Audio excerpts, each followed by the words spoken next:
আফরিনের জামার চেইন লাগানো শেষ হতেই বিছানায় এসে শুয়ে পড়ে আফরিন। মায়া চৌধুরী আর মিতা আফরিনের পাশেই বসে আছে। আফরিনের মাথায় হাত বুলিয়ে দিচ্ছে মায়া চৌধুরী।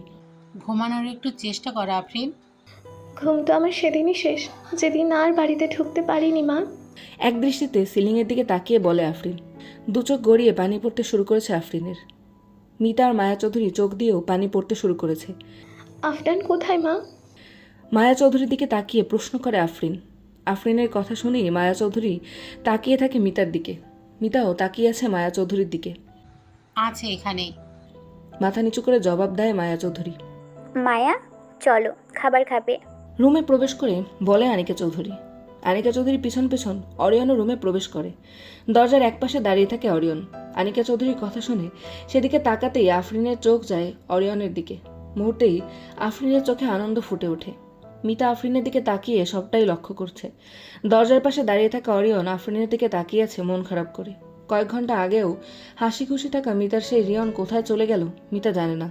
শুধু জানে এত মানুষের সামনে যে দাঁড়িয়ে আছে সে মিতার রিয়ন নয়, সে মিতার অরিয়ন নয়, সে মিতার অরিয়ন ভাইয়াও নয়, সে শুধু আফরিনের আফরিন।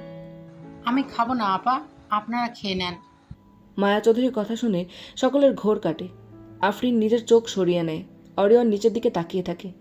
মিতা তাকিয়ে থাকে নিজের কাঁপতে থাকা হাতের দিকে। খেয়ে নাও মা, আমি ঠিক আছি, সত্যি।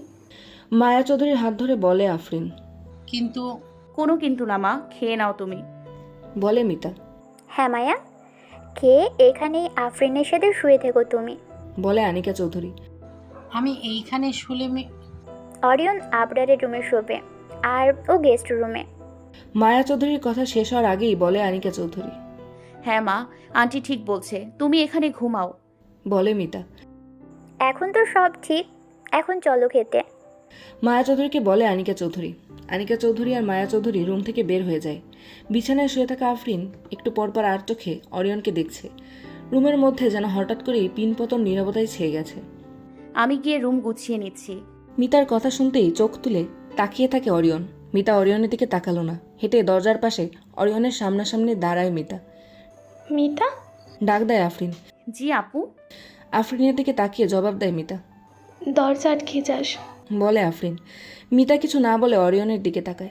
অরিয়নও তাকিয়ে আছে মিতার দিকে। বুকের মধ্যকার সেই যন্ত্রণা আবার অনুভব করছে মিতা। কিছু না বলে রুম থেকে বের হয়ে দরজা লাগিয়ে দেয় মিতা। দরজা লাগাতেই চোখ দিয়ে অঝোর ধারায় পানি পড়তে শুরু করেছে মিতার। হেঁটে চলে যায় গেস্ট রুমের দিকে। মিতা চলে গেলেও অরিয়ন নিজের জায়গায় দাঁড়িয়ে আছে। আফরিন ধীরে ধীরে বিছানা থেকে উঠে বসে কিছুক্ষণ ফ্লোরের দিকে তাকিয়ে থাকে। পরক্ষণে ছুটে গিয়ে জড়িয়ে ধরে অরিয়নকে। একটু আগেও সবাইকে সামাল দিতে থাকা আফরিন ছোট বাচ্চার মতো কাঁদতে লাগলো। কাঁদতে থাকা আফরিনকে জড়িয়ে ধরে অরিয়ন। আমার বিশ্বাস হচ্ছে না যে আমি ফিরে এসেছি আফনান। ওদের সব অত্যাচার সহ্য করেছি শুধুমাত্র এই আশায় যে একদিন আমি তোমাদের মাঝে ফিরে আসব। অরিয়নের বুকে মাথা রেখে কাঁদতে থাকে আফরিন।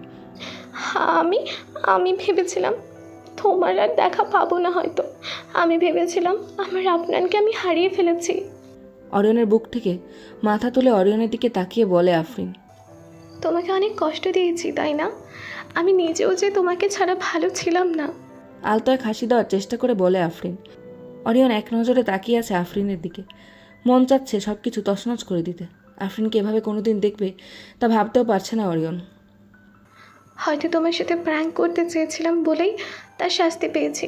আর করবো না, আই প্রমিস। অরিয়নের গাল নিজের দু হাত দিয়ে ধরে কথাটা বলেই নিজের মুখ এগিয়ে নেয় অরিয়নের দিকে। আফরিনের ঠোঁট অরিয়নের ঠোঁটের কাছাকাছি আসতেই মুখ ঘুরিয়ে নেয় অরিয়ন। আফরিন স্থির হয়ে দাঁড়িয়ে রইল। অরিয়নের গাল ছেড়ে দিয়ে দুপা পিছিয়ে গেল। সরি, ভুলে গিয়েছিলাম। আমি আর আগের মতো নেই। আমি অপবিত্র হয়ে গেছি ওদের স্পর্শে। বিষণ্ণ এক হাসি দিয়ে কথাটা বলেই বিছানার দিকে চলে যেতে নেয় আফরিন। এক পা এগিয়ে দিতেই আফরিনের হাত ধরে অরিয়ন।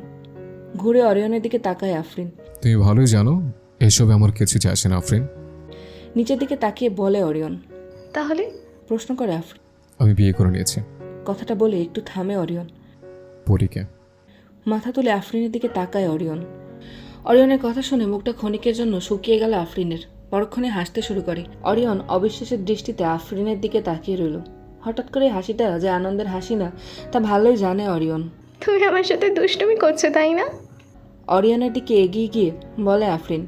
হাসিটা মুখ থেকে সরে সিরিয়াসনেস প্রকাশ পাচ্ছে আফরিনের চেহারায়। তোমার মনে হয় আমি এমন একটা বিষয় নিয়ে দুষ্টামি করব? জবাব দেয় অরিয়ন। অরিয়নের কথা শুনে দুপা পিছিয়ে পড়ে আফরিন। কিছুক্ষণ চুপ করে থেকে আলতো করে এক হাসি দেয়। হাসি দিলেও আফরিনের চোখ দিয়ে পানি গড়িয়ে পড়ছে। আফরিনের এই চোখের পানি দেখলে একসময় পাগল হয়ে যেত অরিয়ন, আর এখন বুকের মধ্যকার সেই যন্ত্রণা চাপা দিয়েই দাঁড়িয়ে রইল অরিয়ন। তুমি জানো কেন তোমাকে আমি এত ভালোবাসি? অরিয়নের দিকে তাকিয়ে প্রশ্ন করে আফরিন। মুখে এক চিলতে হাসি আফরিনের। অরিয়ন কিছু বলল না, চুপ করে তাকিয়ে রইল আফরিনের দিকে, অপেক্ষা করছে আফরিনের জবাবের। কারণ তুমি সবার থেকে একদম আলাদা আফনান। আমার সাথে সম্পর্কে জড়ানোর পর আমি তোমাকে এক মিনিটের জন্য কোনো মেয়ের দিকে তাকাতে দেখিনি, কারণ তুমি আমার কাছে লয়ালের আর এক নাম। আফরিনের মুখ থেকে হাসিটা যেন একটুও সরছে না। কথাগুলো শুনে যেন অরিয়নের অস্থির লাগছে। ধন্যবাদ তোমাকে। আবারও বলে আফরিন। কি জন্য ধন্যবাদ দিচ্ছে তা বুঝতে না পেরে ভ্রু কুচকে আফরিনের দিকে তাকায় অরিয়ন। অরিয়নের চাহনি দেখে আফরিনও বুঝে গেছে তার মানে। কারণ তুমি আমাকে নিজে থেকে সব বলে দিয়েছো, কারণ তুমি মুখ সরিয়ে নিয়েছো, কারণ তুমি আমার বোনের প্রতি নিষ্ঠাবান, কারণ তুমি বিয়ের এই সম্পর্ককে সম্মান দিয়েছো। অরিয়নের দিকে তাকিয়ে বলে আফরিন। আমি সরি। সরি বলো না আফনান, তুমি বরং আমাকে আমার নিজের চোখে খারাপ হওয়া থেকে বাঁচিয়েছো। তোমাকে কেস করার পর যদি আমি জানতে পারতাম তুমি মিতার স্বামী, তাহলে এখন যতটুকু বেঁচে আছি তাও মরে যেতাম। অরিয়নের হাত ধরেই কথাগুলো বলে আফরিন। মিতাকে ভালোবাসো তুমি? হঠাৎ করে প্রশ্ন করে আফরিন। আফরিনের প্রশ্ন শুনে তবদা খেয়ে গেল অরিয়ন। অরিয়নের পক্ষে অন্য কাউকে ভালোবাসা কি সম্ভব? পরীকে ভালোবাসলে কি আফরিনের জন্য খারাপ লাগতো অরিয়নের? কিন্তু পরীর জন্য যা অনুভব করে তা, পরীর মধ্যে আফরিনকে খোঁজা কি এখন বন্ধ হবে? এখন যখন আফরিন ফিরে এসেছে, অরিয়নের মাথায় সব কিছু যেন একসাথে ঘুরপাক খাচ্ছে। 29 বছরের জীবনে এত কনফিউজড অরিয়ন কখনো ছিল না। তাহলে এখন কেন এত কনফিউশন? আফরিন অরিয়নের দিকে তাকিয়ে অরিয়নের জবাবের অপেক্ষা করছে। অরিয়ন নিজের মাথা নাড়িয়ে না বোঝায়। আফরিন অরিয়নের হাত ছেড়ে একটু সরে আসে। মিতার প্রতি অন্যায় করো না আফনান। গম্ভীর কণ্ঠে বলে আফরিন। আমি কি করব আমি? তুমি কেন আমাকে ধোকা দিয়ে চলে গেলে না আফরিন? চেঁচিয়ে ওঠে অরিয়ন। ধৈর্যের সীমা যেন শেষ হয়ে গেল অরিয়নের। এতদিনের লুকানো সব অনুভূতি একসাথে আসতে শুরু করছে অরিয়নের সামনে। রাগ, অভিমান সব যেন একসাথে গ্রাস করে নিচ্ছে অরিয়নকে। আমি এটা ভেবে মুভ অন করতে চেয়েছিলাম যে হয়তো তুমিও ভালো আছো অন্য কারোর সাথে, কিন্তু এখন দরজায় এক লাথি মেরে বলে অরিয়ন। এখন তোমার দিকে তাকালে নিজেকে স্বার্থপর মনে হয় আমার। মনে হয় তুমি সেখানে নির্যাতনের শিকার হচ্ছিলে, আর আমি এখানে ভালো ছিলাম। এত সহজে মুভ অন করে ফেলেছি। তাহলে কি ভালোবাসলাম তোমাকে আমি? কথাগুলো অরিয়ন যেন আফরিনকে না, নিজেকে বলছে। আমি কারো থেকে আলাদা না আফরিন, আলাদা না। আমি ওদের মতো যারা একজন চলে গেলে অন্যজন নিয়ে ভালো থাকে। আবারও দরজায় শক্তি দিয়ে লাথি মেরে বলে অরিয়ন। তুমি হয়তো কোনোদিন ফিরে আসবে, তা ভেবে তোমার ফিরে আসার রাস্তাটাও খোলা রাখিনি আমি। What have I done? এসব কিছু মাঝে পরীকে জড়িয়ে ফেলেছি আমি। এখন না পারছি তোমার দিকে তাকাতে, না পারছি পরের দিকে তাকাতে। রাগান্বিত অরিয়ন ফার্স্ট্রেটেড হয়ে বলতে থাকে। আমার কথা ছাড়ো আফনান, ভাবো আমি আর ফিরে আসিনি। রোবটের মতো বলে আফরিন। কিভাবে ভাববো আফরিন, কিভাবে? আমার সব জুড়ে যে তুমি ছিলে। হতাশ হয়ে বলে অরিয়ন। অতীত ছিলাম, বর্তমান নিয়ে ভাবো। অন্যদিকে মুখ ঘুরিয়ে বলে আফরিন। শুধু যেন রাখো, পরিস্থিতি অন্যরকম হলে আমি পরীকে কখনো বিয়ে করতাম না, কাউকে করতাম না। কথাটা বলেই রুম থেকে বেরিয়ে যায় অরিয়ন। দরজা লাগানোর বিকট শব্দে লাফিয়ে উঠেছে আফরিন। অরিয়ন চলে গেছে বুঝতে পেরেই অশ্রুসিক্ত নয়নে ব্যালকনিতে গিয়ে দাঁড়ায়। শীতের কুয়াশায় সবটা আবছা আবছা দেখাচ্ছে। ডিম লাইটের আলোতে সবকিছু কেমন যেন মাধুর্যতা হারিয়ে ফেলেছে। আকাশের দিকে তাকায় আফরিন। চোখ বেয়ে পানি পড়ছে অনবরত। আফনান, আমার আফনান। ডান হাত দিয়ে বুকে চেপে ধরে ব্যালকনিতে বসে পড়ে আফরিন। কান্নার এই বাঁধ যেন কোনো মতেই থামাতে পারছে না সে।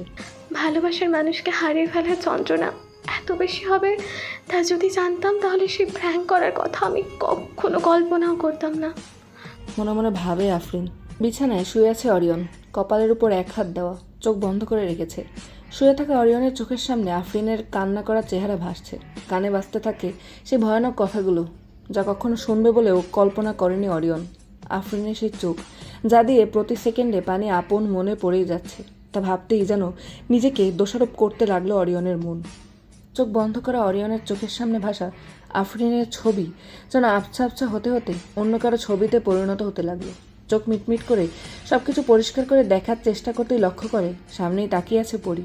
পরীর চেহারায় ভেসে উঠেছে অসহায়ত্বতা, অরিয়নের দিকে তাকিয়ে থাকা চাহনি, যে চাহনি চিৎকার করে বলছে, কেন আমাকে আশা দেখালে। পরক্ষণেই বিছানা থেকে লাফিয়ে ওঠে অরিয়ন, বড় বড় করে শ্বাস নিতে লাগলো।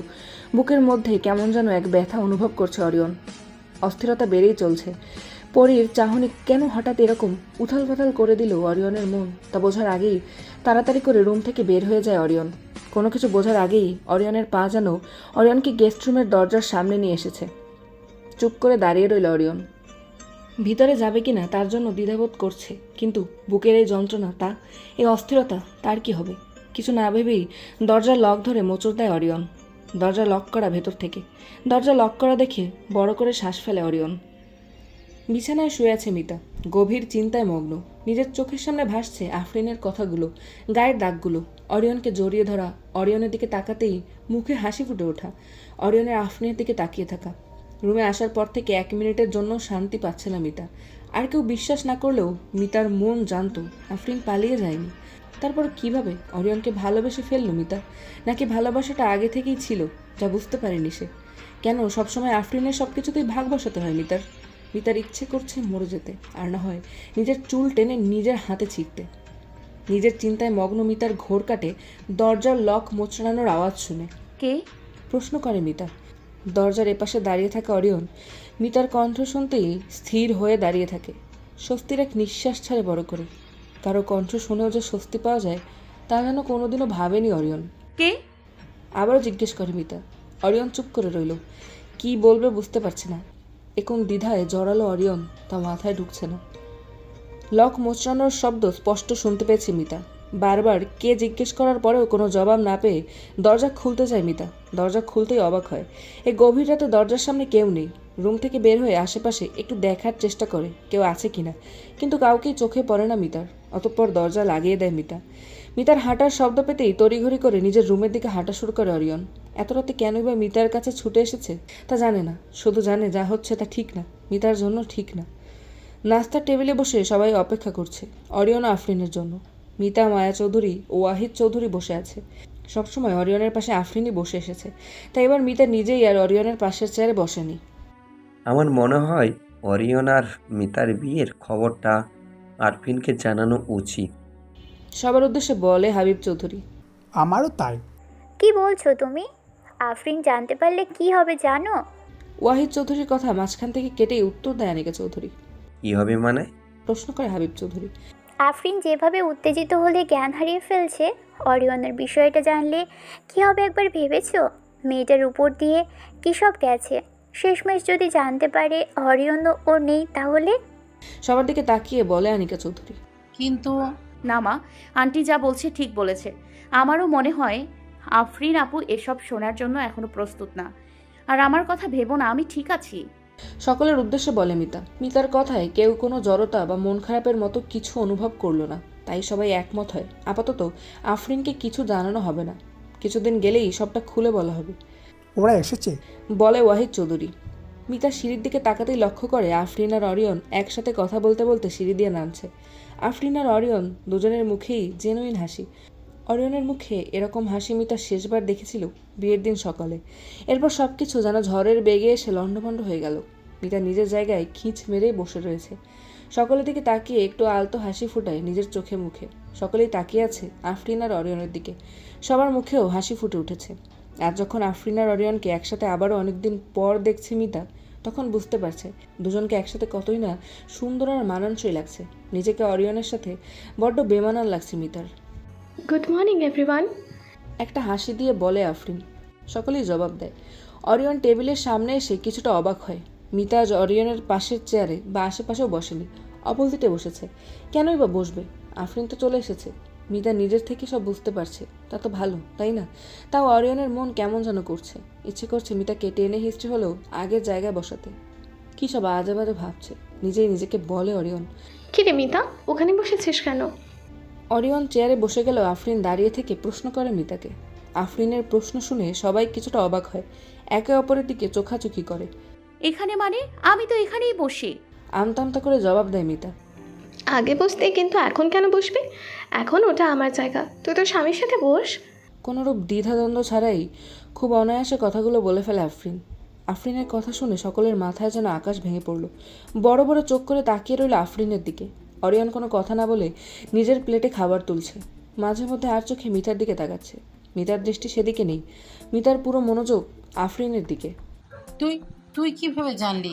প্রশ্ন করে মায়া চৌধুরী। সেটা বড় কথা না মা, বড় কথা হলো মিতাকে ওর জায়গায় আসতে বলো। জবাব দেয় আফরিন। আনিকা চৌধুরী আফরিনের কথা শুনে রাগে ফোঁস করতে থাকলো। আমি একদম শিওর এই মেয়েটাই বলেছে। এই মেয়ে, এই নিজের বোনের সুখ সহ্য হয় না তাই না?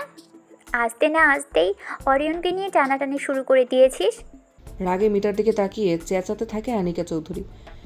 মা, গম্ভীর সুরে ডাক দেয় অরিয়ন। মা কি? হ্যাঁ, এই মেয়েটা তোকে আফরিন থেকে কেড়ে নিতে চাই, বুঝিস না কেন? আমার তো মনে হয় আফরিনকে ওই প্র্যাঙ্ক করার বুদ্ধিটা। ব্যাস মা, অনেক হয়েছে। আফরিনকে সব আমি বলেছি, শুধু শুধু পরীক্ষা দোষারোপ করবে না। প্লেট ছেড়ে দাঁড়িয়ে রাগ হয়ে বলে অরিয়ন। মিতা নিজের দিকে তাকিয়ে আছে, চোখ ভিজে আসছে মিতার। এই মেয়েটা মরে গেলেই ভালো হতো। সেদিনের এটাকেও মরে গেলে খুশি হতাম আমি। ওর জন্য তোর জীবন নিয়েও টানাটানি শুরু হয়ে গেছে। এক নিঃশ্বাসে বলে ফেলে আনিকা চৌধুরী। মা, চেঁচিয়ে বলে অরিয়ন। আন্টি প্লিজ চুপ থাকুন। বলে আফরিন। আপা, মায়া চৌধুরী ও ওয়াহিদ চৌধুরী একসাথেই বলে ওঠে। আনিকা, অবাক হয়ে বলে হাবিব চৌধুরী। আনিকা চৌধুরীর কথা শুনে অবাক হয় মিতা।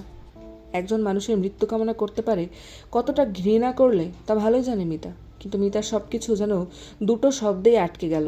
ওর জন্য, আমার জন্য অরিয়নের জীবনের ঝুঁকি। মনে মনে ভাবে মিতা।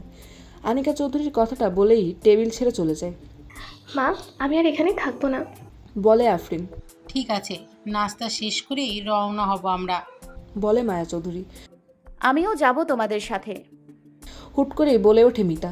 মিতার কথা শুনে অবাক হয়ে মিতার দিকে তাকিয়ে রইল অরিয়ন, কিন্তু মিতা এক মিনিটের জন্য অরিয়নের দিকে তাকাচ্ছে না। এক দৃষ্টিতে তাও মিতার দিকেই তাকিয়ে আছে অরিয়ন। ক্ষণিকের মধ্যে যেন মাথা গরম হয়ে যাচ্ছে অরিয়নের। হাতের চামচ শক্ত করে ধরেছে, দাঁতে দাঁত চেপে ধরা। কয়েক সেকেন্ডের জন্য মিতার সাথে চোখাচোখি হলো, মিতা যেন অরিয়নকে দেখলই না। Are you fucking serious?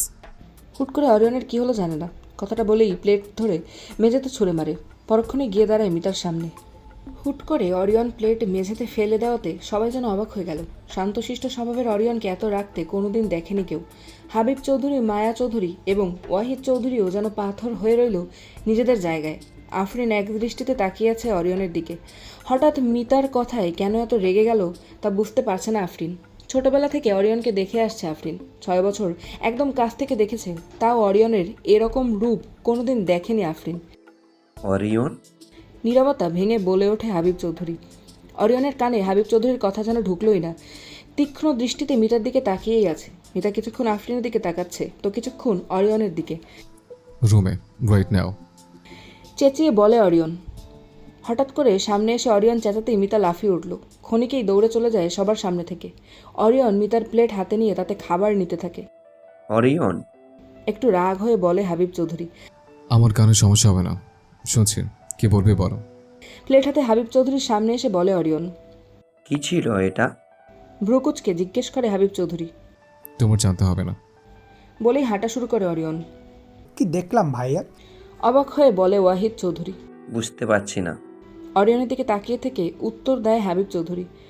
Guest রুমে দৌড়ে এসেছে মিতা। হঠাৎ করে অরিয়ন চেঁচিয়ে ওঠাতে ভয় পেয়ে গেছে মিতা। ঠোঁট ভেঙে কান্না আসছে প্রচুর। মিতার সাথেই কেন এরকম রাগ হয়ে কথা বলে তা বুঝতে পারছে না মিতা।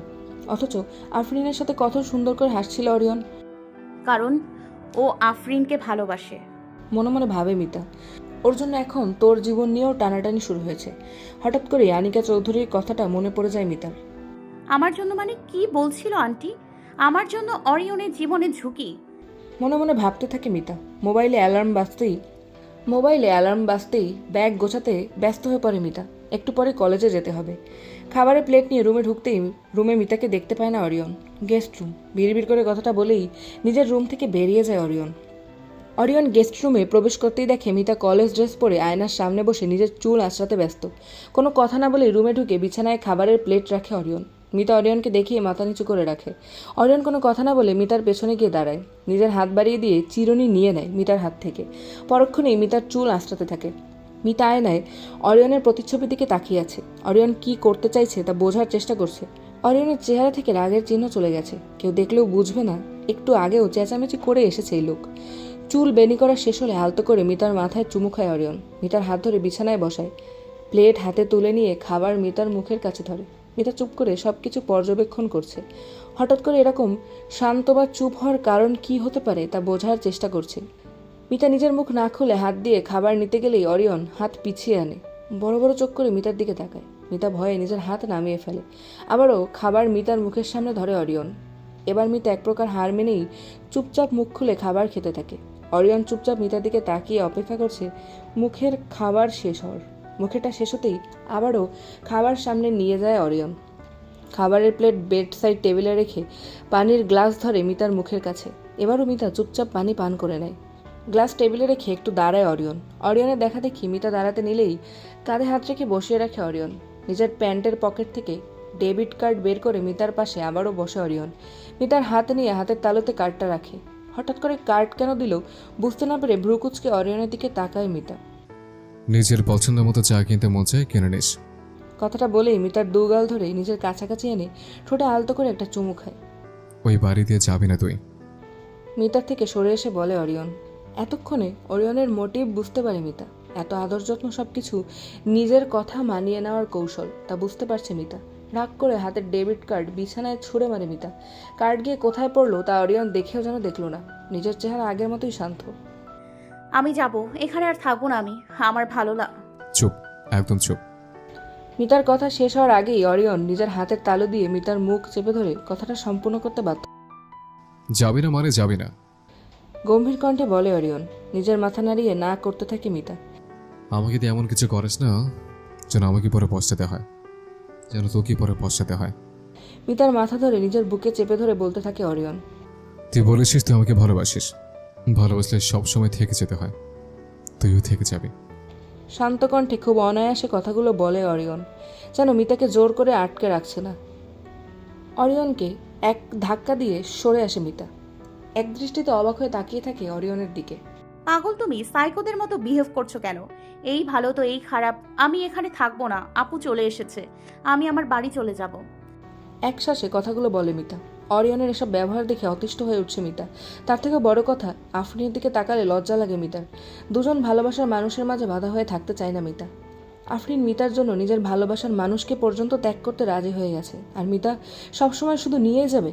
আজ না হয় আফরিনের আফনানকে ফিরিয়ে দিয়ে কিছুটা হলেও ঋণ পরিশোধ করবে মিতা। এটাই তোর বাড়ি, এটাই। রাগান্বিত অরিয়ন চেঁচিয়ে ওঠে। মিতা অরিয়নের রাগ দেখে ভয় পেলেও নিজেকে শক্ত করে রাখে। রাগান্বিত অরিয়ন নিজের দুহাত দিয়ে নিজের মুখ ঢাকে। হাত দিয়ে চুল ধরে টান দিয়ে নিজেকে একটু শান্ত করার চেষ্টা করে। ডাইনিং টেবিলের ওখানে মিতা ভয়ে লাফিয়ে উঠেছিল তা লক্ষ্য করেছিল অরিয়ন। তাই তো একটু কোমলতার মাঝে মিতার সাথে কথা বলছিল। কিন্তু মিতা মাথাটা খারাপ করেই দেয় বারবার। বড় বড় শ্বাস নিয়ে ও ছেড়ে উঠে দাঁড়ায় অরিয়ন। মিতার সামনে গিয়ে আলতো করে এক হাসি দেওয়ার চেষ্টা করে। ঠিক আছে, কাল আমি নিয়ে যাবো, 2 দিন থেকে আবার একসাথে চলে আসবো, ওকে? মিতার হাত ধরে বলে অরিয়ন। মিতা অরিয়নের কথা শুনে যেন বিশ্বাস করতে পারছে না। বিরক্ত বোধ করলো এরকম অবুঝের মতো কথা বলার কারণে। আমি একেবারে যে মিতার কথা শেষ হওয়ার আগেই চুলের মুঠি শক্ত করে ধরে অরিয়ন। লাভ লাভ লাভ। মিতার কাছাকাছি নিজের মুখ নিয়ে হেসে হেসে বলে অরিয়ন। মিতার চোখে সেদিনের থাপ্পড়ের সিনটা ভাসতেই হাত পা ঠান্ডা হয়ে আসছে মিতার। আবারও চর মেরে বসে নাকি তা ভাবতেই কাঁপতে থাকে। অরিয়ন হাসি বন্ধ করে গম্ভীর চেহারায় মিতার নাকের সাথে নিজের নাক স্পর্শ করে। আমাকে ছেড়ে যাওয়ার আগে তোকে আমি খুন করে ফেলবো পরি। মিতার দিকে তাকিয়ে থেকে বলে অরিয়ন। মিতা অরিয়নের চোখের দিকে তাকিয়ে দুষ্টুমি বা মিথ্যে খোঁজার চেষ্টা করলো, কিন্তু সিরিয়াসনেস ছাড়া আর কিছুই পেল না। মিতার গালে আলতো করে চুমু দেয় অরিয়ন। এক পা পিছিয়ে এসে দাঁড়াতেই মিতা 2 পা পিছিয়ে পড়ে। আফরিন সমস্যা, তাই তো? আফরিন চলে যাবে বাসা থেকে, কিন্তু তোর মুখ থেকে যেন দ্বিতীয়বার যাওয়ার কথা না শোনে। মিতা চুপ করে অরিয়নের কথা শুনছে, কি জবাব দিবে বুঝতে পারছে না। ব্যাগ নিয়ে নিয়ে যায়, আমি কিছুক্ষণের মধ্যে আসছি। কথাটা বলেই প্লেট নিয়ে রুম থেকে বেরিয়ে যায় অরিয়ন। মিতা কোনো কিছু না ভেবেই রুমের দরজা লাগায়, সুটকেস বের করে তাতে পাগলের মতো কাপড় ঢোকাতে থাকে। অনেক হয়ে গেছে অরিয়নকে ভয় পাওয়া, মরতে হলে মরবে, তাও আর এখানে থাকবে না মিতা, নিজের বোনের জন্য হলেও থাকবে না। অনেক হয়েছে অরিয়নকে ভয় পাওয়া, মরতে হলে মরবে, তাও আর এখানে থাকবে না মিতা, নিজের বোনের জন্য হলেও থাকবে না। অরিয়নের সব কথা শোনার জন্য এখানে আসেনি মিতা। সুটকেসে কাপড় ঢুকিয়ে ব্যাগ হাতে নেয় মিতা। প্লেট নিয়ে মিতার রুম থেকে বের হতেই সামনাসামনি দেখা হয় আফরিনের সাথে। আফরিন কিছুটা অবাক হয়ে অরিয়নের দিকে তাকিয়ে থাকলো। অরিয়ন কোনো রিয়াকশন না দিয়ে হাঁটা শুরু করে। কি হয়েছে তোমার? তুমি তো এরকম ছিলে না। পেছন থেকে আফরিন বলে ওঠে। আফরিনের কথা শুনতেই দাঁড়িয়ে যায় অরিয়ন, আফরিনের দিকে ঘুরে তাকায়। সেই আফটান কোথায় যাকে আমি চিনতাম? প্রশ্ন করে আফরিন। সে আফনান তার আফরিনের সাথে মরে গেছে, এখন আমি শুধু অরিয়ন। রোবটের মতো বলে অরিয়ন। মিতাকে ভালোবাসো তুমি? আবারও প্রশ্ন করে আফরিন। কতবার বলেছি না বাসি না? বিরক্ত হয়ে জবাব দেয় অরিয়ন। না বাসলে ওর থাকা না থাকায় কি আসে যায়? ওকে যেতে বাধা দিচ্ছ কেন? ব্রু কুচকে জিজ্ঞেস করে আফরিন। অনেক কিছু যায় আসে, ও আমার ওয়াইফ, ও আমার সাথেই থাকবে। দাঁতে দাঁত চেপে বলে অরিয়ন। কিন্তু ওর কোনো কিন্তু মেতো না, ও এখানে থাকবে মানে এখানে থাকবে, আর কথা বাড়াতে চায় না আফরিন। কথাটা বলেই চলে যায় অরিয়ন। আফরিনের কোনো কথার উত্তরের জন্য অপেক্ষা করলো না। আফরিন দাঁড়িয়ে থেকে অরিয়নের চলে যাওয়া দেখছে। মিতাকে নিয়ে প্রশ্ন করতেই যেন অরিয়নের চেহারার রং বদলে গেল। মনে মনে ভাবে আফরিন, মনে মনে কথাটা ভেবেই মিতার রুমের দিকে হাঁটা শুরু করে। মিতা ব্যাগ নিয়ে রুম থেকে বের হতে নিতেই দরজার কাছে আফরিনের সাথে দেখা হয়। আপু। কলেজ যাচ্ছিস? হ্যাঁ আপু, আগামী মাস থেকে বোর্ড এক্সাম। জবাব দেয় মিতা। তোর সাথে কিছু কথা ছিল। হ্যাঁ আপু, বলো না। আমার আচ্ছা তুই আগে কলেজ থেকে আয়, এরপর বলবো কথা। বলে আফরিন। বেশি ইম্পর্টেন্ট হলে এখন বলতে পারো আপু। না তেমন কিছু না, তুই আয়, এরপর বিকালে বলবো। ওকে আপু, আমি তাহলে আসি। ওকে। গাড়িতে উঠে বসেছে মিতা। অরিয়ন পাশেই বসে আছে। মিতা রাস্তার দিকে তাকিয়ে আছে। অরিয়ন মাঝে মধ্যে আর চোখে মিতার দিকে তাকালেও মিতা সেদিকে নজরও দিচ্ছে না। নিজের হাতে মিতার হাত নিয়ে নেয় অরিয়ন। আঙুলের ভাঁজে হাত গুজে দিয়ে শক্ত করে ধরে রাখে অরিয়ন। মিতা অরিয়নের হাত ধরল না, যেমন ছিল তেমনই রেখে দিল। সমস্যা কি তোর? হ্যাঁ? চেঁচিয়ে ওঠে অরিয়ন। হঠাৎ করেই অরিয়নের চেঁচানো শুনে ড্রাইভার চাচাও লাফিয়ে ওঠে এক প্রকার। অরিয়নের কথা শুনে অরিয়নের দিকে তাকায় মিতা। মানে? বুঝতে না পেরে প্রশ্ন করে মিতা। হাত ধরছিস না কেন? সমস্যা কি? এমনভাবে আছিস যেন আমি তোকে কোনোদিন স্পর্শ করিনি। রেগে রেগে বলে অরিয়ন। আমাকে বিয়ে করার কারণ কি ছিল? হুট করে প্রশ্ন করে বসে মিতা। মিতার কথা শুনে হাত ছেড়ে দেয় অরিয়ন। কি হলো? এখন তুমি জবাব দাও, আমাকে বিয়ে করার কারণ কি ছিল? কারণ কি জানিস না? আফরিন আসেনি তাই করেছে। অন্যদিকে তাকিয়ে জবাব দেয় অরিয়ন। আমাকে মারতে চায় কারা? প্রশ্ন করে মিতা। অরিয়ন বড় বড় চোখ করে তাকিয়ে রইল মিতার দিকে। কি হলো, জবাব দাও। আমি কোনো জবাব দিতে বাধ্য নই। অবশ্যই তোমরা বাধ্য। আমার জীবনের কি হলো, আমার দিকে তাকাও। মিতার কথা শুনতেই ফোনের দিকে তাকিয়ে টাইপ করতে ব্যস্ত হয়ে যায় অরিয়ন। জবাব দাও, তাকাও বলছি। রাগ হয়ে বলে মিতা। অরিয়ন মিতার দিকে ফিরেও তাকালো না। ওকে। বলেই অন্যদিক করে ফিরে বসে মিতা। সময় হয়ে গেছে সব সত্য উন্মোচন করার। মনে মনে বলে মিতা। আরিয়ান, মিতার সাথে ওইভাবে কথা বলো না কেন? এসবের মানে কি? প্রশ্ন করে মায়া চৌধুরী। আমিও কিছু বুঝতে পারছি না মায়া। বলে ওয়াহিদ চৌধুরী। তুমি দেখলে মিতা যাওয়ার কথা শুনতেই কিভাবে প্লেট ছুঁড়ে মারলো, আর মিতা আরিয়ানকে আবার কবে থেকে ভয় পাচ্ছে। একের পর এক প্রশ্ন করে যাচ্ছে মায়া চৌধুরী, মুখে তার বিষণ্ণতার ছোঁয়া। ভ্রু কুচকে কথাগুলো বলে যাচ্ছে একের পর এক। মিতার অরিয়ন বাসা থেকে বের হওয়ার পরই হাবিব চৌধুরীর স্টাডি রুমে একসাথে বসে কথা বলছে সবাই। হাবিব চৌধুরী, মায়া চৌধুরী এবং ওয়াহিদ চৌধুরী বসে আছে রুমে। আজ সকালে সবাই নিজের চোখে যা দেখলো তা যেন বিশ্বাস হচ্ছে না কারো। যেখানে ওয়াহিদ চৌধুরী ও মায়া চৌধুরী একের পর এক প্রশ্ন করে যাচ্ছে, সেখানে হাবিব চৌধুরী চুপ করে সব কথা শুনছে। দেখে মনে হচ্ছে গভীর চিন্তায় মগ্ন তিনি। আমার মনে হচ্ছে আরফিনের ফিরে আসা, যা যা ঘটে গেল আরফিনের সাথে, তা শুনেও কিছুটা মেন্টালি ডিস্টার্ব ফিল করছি, তাই রিয়াকশন ওই রকম চলে এসেছে। একটু ভেবে বলে হাবিব চৌধুরী। নিজের আর ওই সিচুয়েশনের উপর ফার্স্টেড মনে হচ্ছিল অনেক। আবারও বলে হাবিব চৌধুরী। মায়া চৌধুরী এবং ওয়াহিদ চৌধুরীর কাছে হাবিব চৌধুরীর কথাগুলো গ্রহণযোগ্য মনে হলো। অরিয়ন যে আফরিনকে কতটা ভালোবাসে তার সম্পর্কে সবাই অবগত। যেহেতু আফরিন ফিরে এসেছে, আবার অরিয়ন চিট করার মতো মানুষও না। সেহেতু নিজের প্রতি ডিস্টার্ব ফিল করাটা সকলের কাছে গ্রহণযোগ্য হতেও সময় লাগলো না। তা তো বুঝলাম, কিন্তু ভাইয়া একটা কথা না বললেই নয়। হাবিব চৌধুরীর দিকে তাকিয়ে বলে ওয়াহিদ চৌধুরী। আমার মনে হয় এখন ভাবির একটু নরম হওয়া উচিত। মিতার সাথে আর কতদিন এসব করে আসবেন উনি? আজ ওই বিষয়টা তুলে ফেলেছেন। ভাগ্য ভালো যে মিতা ব্যাপারটা খেয়াল করেনি। একটু কঠোর সুরে বলে ওয়াহিদ চৌধুরী। আমি আনিকার সাথে কথা বলবো এই ব্যাপারে। উত্তর দেয় হাবিব চৌধুরী। বলে ওয়াহিদ চৌধুরী। তোকে যা যা বলেছিলাম তা করা শেষ? প্রশ্ন করে অরিয়ন। জি স্যার, আমি সব খবর নিয়ে নিয়েছি। ওরা চেষ্টা করছে আমাদের থেকে টেন্ডারগুলো নিয়ে নেওয়ার। জবাব দেয় অরিয়নের বয়সী এক যুবক। ওরা চেষ্টা করতে থাকুক। তোমাকে যে প্রমাণ জোগাড় করতে বলেছিলাম তার কিছু হলো? না স্যার, প্যারিসের রাস্তায় যেখানে এই ঘটনাগুলো ঘটেছিল সেখানে কোনো সিসিটিভি পাওয়া যায়নি। গাড়ি শনাক্ত করা না কারণে কিছু কনফার্ম করা যাচ্ছে না।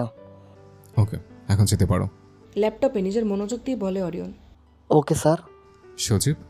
ছেলেটা চলে যেতে নিতেই ডাক দেয় অরিয়ন। জি স্যার। অরিয়নের দিকে এগিয়ে এসে বলে সজীব। আমার জন্য এক কাপ কফি পাঠাও, আর বাড়িতে বড় দেখে 3 তোড়া রজনীগন্ধা ফুল পাঠানোর ব্যবস্থা করো। নিশ্চিত করবা সেই ফুল যেন গেস্ট রুমে রাখা হয়। Okay sir. কথাটা বলে রুম থেকে বেরিয়ে যায় সজীব। সজীব রুম থেকে বের হতেই একটু নড়েচড়ে বসে অরিয়ন।